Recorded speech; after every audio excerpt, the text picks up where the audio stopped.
Ah, tá bom, então eu vou lá. E o Silvio foi, assumiu a dívida. Isso eu gostaria de poder contar essa história toda, viu, Flávio? Porque pouca gente, ou quase ninguém sabe disso. Ia dizer, Silvio, não empresta dinheiro pro meu pai, que quanto mais você emprestar, mais ele vai afundar. E o Silvio falou, Carlos, eu não posso dizer não pro teu pai, porque o que eu tenho, tudo eu devo a ele. Meu pai precisava de ganhar dinheiro. E o Silvio não queria magoá-lo. Então o Silvio colocou meu pai como presidente da emissora e deu um salário muito bom para meu pai. E o Silvio assumiu todo o tratamento do meu pai. De junho até o dia 13 de março, o Silvio pagou tudo que você possa imaginar. E ligou para o Mário Albino. Falou, Mário, o que eu tenho que assinar? Não tem que assinar nada. Olha que coisa bonita. Olha que é o Silvio Santos. O Silvio está devolvendo para o senhor porque já está quitada a dívida. As garantias. As garantias, é. E o Silvio pediu para eu fazer só quando ele saísse do Brasil, que ele não queria que o senhor agradecesse a ele. Olha que coisa bonita. Então, o que aconteceu com o Silvio, que no começo ficou muito feio? Nesse corte do Flávio Prado Entre Amigos, Carlos Alberto de Nóbrega fala sobre Silvio Santos e o que o dono do SBT fez pelo seu pai, Manuel de Nóbrega. Carlos conta histórias inéditas que mostram a generosidade e a bondade do maior apresentador do Brasil. Não esqueça de se inscrever no canal, ativar o sininho das notificações e deixar o seu gostei. Então agora vamos pro corte. Vamos falar do Silvio Santos. Num primeiro momento, ele era o peru que fala, era o concorrente dos circos e tal. E o seu pai tinha uma ideia genial chamada Baú da Felicidade. Esse baú vai parar no Silvio Santos por quê? Pelo seguinte, é uma frase que disseram uma vez do meu pai. O meu pai sabia botar o ovo, ele não sabia fazer omelete.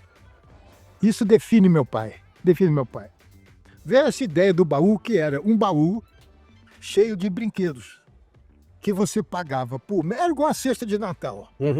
Você pagava por mês, em dezembro, ia um caminhão com o Papai Noel entregar as cestas de brinquedos, baús. No começo finalzinho de novembro, a gente morava na Vila Pompeia, perto da Tupi. E tinha um programa de jornalismo na hora do almoço.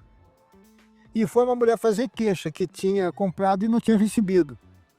Meu pai ligou para a Tupi e disse, segura essa mulher aí, pelo amor de Deus, que eu estou indo já para ela. A gente morava perto, na Vila Pompeia dava nem 10 minutos. Aí meu pai pegou essa mulher, o que aconteceu? Isso, assim, assim, assim. Aí meu pai foi até a Líbero Badaró, que é onde tinha uma salinha debaixo daquele hotel, o Roto, né? Tinha uma... E viu que o cara não tinha feito nada. O cara era um safado, um ladrão safado. Aí meu pai precisava de alguém de confiança e ligou pro Silvio. Silvio, eu preciso que você venha aqui. Ah, Sinobre, eu não quero, porque eu tenho meu barzinho. Ele tinha um barzinho lá, ao lado da Rádio Nacional. O Silvio? Silvio, era um barzinho pequenininho. Mas ele sempre fazendo negócio. Sempre. E tinha também umas histórias de quadrinho, um negócio de quebra-cabeça, palavra cruzada. Aí meu pai ligou pela segunda vez no mesmo dia. Isso é contado pelo Silvio. Na terceira vez, meu pai falou, pô, se eu não for, ele pode me tirar do programa. E foi lá. E viu tudo, disse, olha, tá tudo errado. Botou o alemão para fora.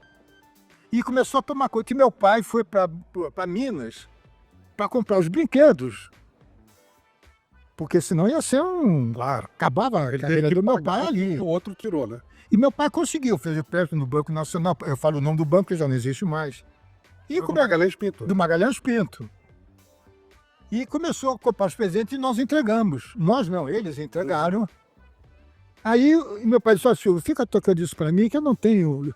E o Silvio começou no ano seguinte a organizar a bagunça que estava lá. Chegou no fim do ano, já estava 0-0. Aí meu pai falou, o Manuel, chama meu pai de Manuel, Manuel, para dar certo a gente tem que ter um negócio que é prêmios. E tem que ter uma carta patente. A Cesta Natal Amarela está falida, eles querem, a gente compra essa carta da cesta e começa a fazer sorteio. Meu pai não queria assim, faz uma coisa, fica com você já me tirou do buraco, já não devo mais nada, já paguei o Banco Nacional, esquece, fica com você. Quero sossego. Quero sossego, que meu pai pagava bem no rádio. Meu pai não precisava daquilo para viver. E o Silvio transformou o baú no que... Uma coisa que parou o Brasil, né? Foi. Gerou até a compra do SBT, a criação do SBT. Exatamente. Então, eu sempre digo, o valor é do Silvio, não é do meu pai. Meu pai não teve valor nenhum no sucesso do baú. Nenhum. Teve a ideia. Teve a ideia e o Silvio transformou na omelete. Sim. né? E meu pai nunca... E o Silvio foi muito decente com meu pai. Ele sempre foi uma pessoa espetacular com meu pai. Como foi a morte do seu pai, Carlos? O meu pai se meteu num negócio chamado Travas de Segurança Carneiro. E começou a afundar.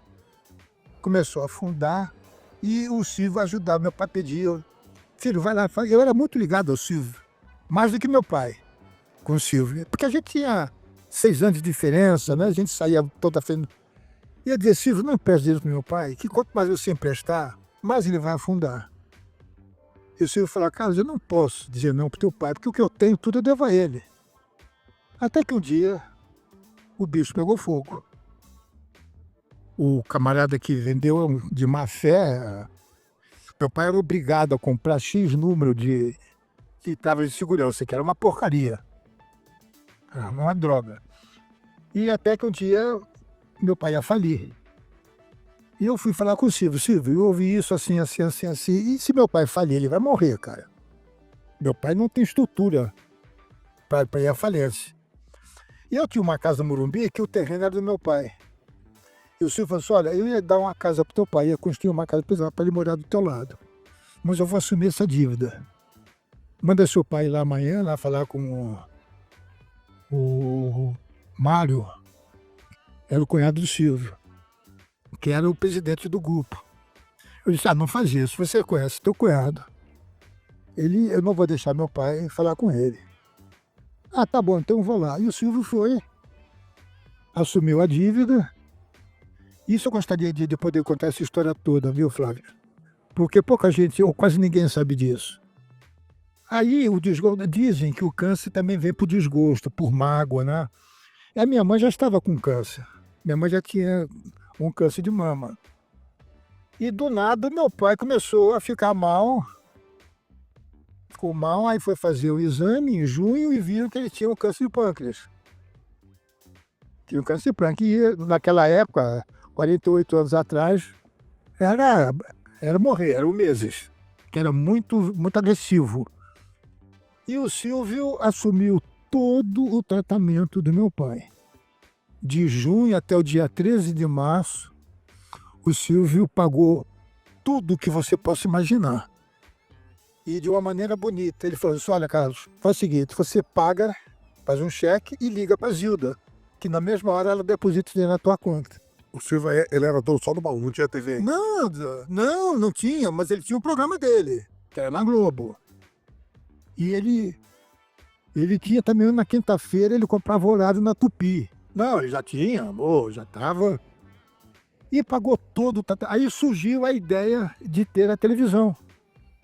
E meu pai conseguiu, junto ao governo, de dar uma televisão para o Silvio. Que legal. Isso já está gravado, isso que eu estou dizendo, o Silvio já mostrou várias vezes.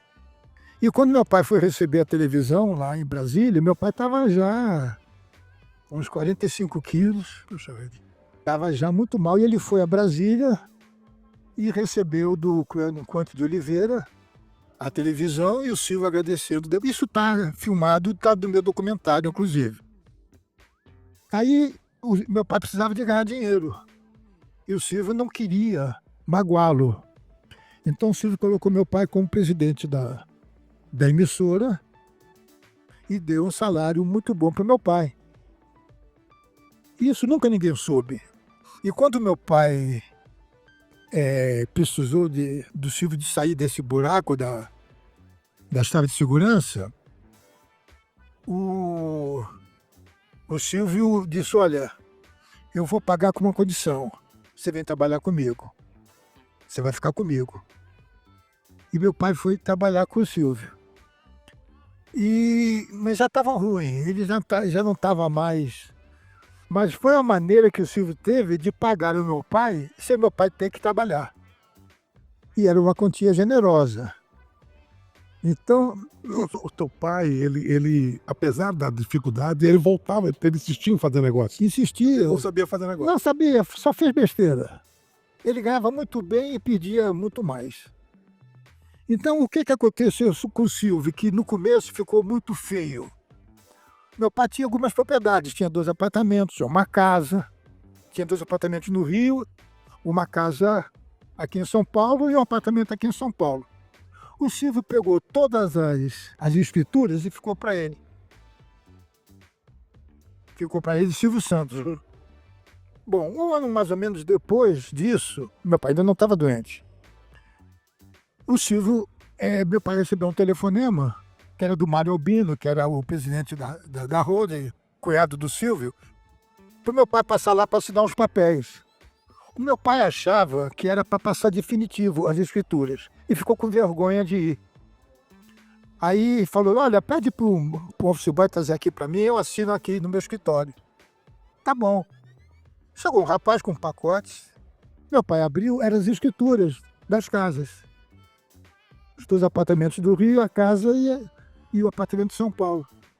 E ligou para o Mário Albino. Falou, Mário, o que eu tenho que assinar? Não tenho que assinar nada. É que o Silvio, olha que coisa bonita, olha o que é o Silvio Santos. O Silvio está devolvendo para o senhor porque já está quitado a dívida. As garantias. As garantias, E o Silvio pediu para eu fazer só quando ele saísse do Brasil. E ele foi hoje. Ele foi viajar, que ele não queria que o senhor agradecesse a ele. Olha que coisa bonita. Linda, linda, linda. Eu fico até um pouco emocionado quando eu falo isso. E meu pai voltou até as propriedades dele, que infelizmente eu tive que vender depois, porque meu pai morreu e minha mãe estava muito, muito pior do que ele. Só que eu briguei com o Silvio. Um mês depois que meu pai morreu, eu me afastei do Silvio. Por quê? Porque eu fui envenenado. Eu digo isso também no meu documentário. Aquelas pessoas que rodeavam meu pai começaram a me envenenar. Dizendo, tá vendo? Porque o Silvio pegou as ações para ele. Do baú. Não, da televisão. Sim. Pegou da televisão que ele ganhou no Rio. E o Silvio disse, olha, teu pai tinha 10%, mas eu tenho um acordo com os outros 3%, que eu dou esses 10%, mas dei uma procuração para eles venderem para mim. Só que meu pai não me disse isso. Acho que ele ficou com vergonha. Entendeu? Porque ele já estava muito mal, coitado. Ele estava muito mal. E eles começaram, tá vendo? O Silvio tirou teus 10%, tá vendo? O Silvio, tá vendo? É um acordo, né? Agora você imagine eu, Flávio, com 40 anos de idade, filho único, perdi pai e mãe em 6 meses, a minha cabeça estava ruim. Chegou uma hora que eu acreditei que o Silvio realmente... Aí eu falei, o diabo do Silvio. Detonei, porque eu estava sozinho. Meu casamento, eu só estava esperando minha mãe morrer para me separar. Com 4 filhos, o maior com 11 anos. Eu perdi meu chão. E eu não tinha feito análise ainda, senão não teria feito o que eu fiz. Eu simplesmente, em vez de conversar com o Silvio, eu cortei as relações com ele. Fiquei 11 anos sem falar com ele. Era proibido da minha casa assistir o programa do Silvio Santos. Que loucura. Eu fiquei muito magoado com ele. Só que com o tempo, as coisas passam. Eu sempre digo para os meus filhos, eu nunca me prendi a tijolo e cimento. Eu me prendo a gente, a seres humanos. Tanto é que quando eu me separei, eu passei tudo que eu tinha, com tudo. O que eu tinha, eu já passei para os meus filhos, que eu não queria que eles brigassem quando eu morresse, por causa de um apartamento, de um sítio, de uma casa, de um carro. Eu quero que eles sintam saudade de mim só. Entendeu? E aí, a filha do Silvio, a Renatinha, a Renata, a caçulinha, estava com um problema sério, talvez uma meningite. E o meu tio que cuidava das filhas do Silvio, meu tio era pediatra. E o Silvio ligou assim, olha, ninguém bota a mão na Renata sem o Fernando chegar. E o Fernando foi para lá, passou a noite com o Silvio, cuidando da menina, e ficou vendo lá. E o Silvio perguntou, acho que é o Carlos, né? Tá zangado comigo? Eu disse, claro que não. E eu sentia saudade do Silvio. Porque é igual um casamento, você briga, odeia a mulher, depois de uns anos você vai se lembrar dos momentos que você teve, né? Ninguém é feliz a vida toda no casamento, né? Há momentos de felicidade. E com o Silvio eu senti porque a gente era muito amigo. Muito. E a raiva tinha passado. Porque eu já estava na Globo, fui ser diretor da Tupi. Eu já estava realizado. Aí ele falou, sabe que ele falaria comigo? Pô, claro. Aí o Fernando ligou para mim. Eu sonhava. Eu morei um tempo nos Estados Unidos, com meu pai. Meu pai fazia na NBC, uma bolsa de estudos. E a gente passava ali em frente ao Red City, e aquilo marcou muito, porque o NBC era ali do lado. E eu sonhava que eu estava do outro lado da calçada e o Silvio do outro lado. Meu pai dizia assim, filho, vai lá falar com ele, vai dar um abraço nele. Eu dizia, não, pai, não, ele vai me dizer as coisas que ele me disse, não quero ouvir novamente. Vai, filho. Não, várias vezes eu sonhei isso. Eu sonhava que estava numa festa e vi o Silvio numa outra sala. E eu dizia, pô, será que eu vou falar com ele? Como é que ele vai... E não ia. Então eu estava com saudades dele. Claro. No meu íntimo, aqui na minha cabeça, eu queria fazer... Eu não tive a coragem de falar com ele. Aí o Fernando fez a gente se encontrar. Eu vim a São Paulo, ele estava morando no Rio, vim a São Paulo, fui jantar com ele e trouxe meus 2 filhos, o Beto e o Marcelo, meus filhos mais velhos. E foi uma coisa maravilhosa. O Silvio mostrou para os meus filhos o primeiro livro caixa do baú, começou a falar. Muito obrigado por ter ficado comigo até o final desse vídeo. Não esqueça de se inscrever no canal, ativar o sininho das notificações e deixar o seu gostei. Todo dia tem um corte novo pra você. Dá uma olhada no canal, tem muita coisa legal já. Até amanhã.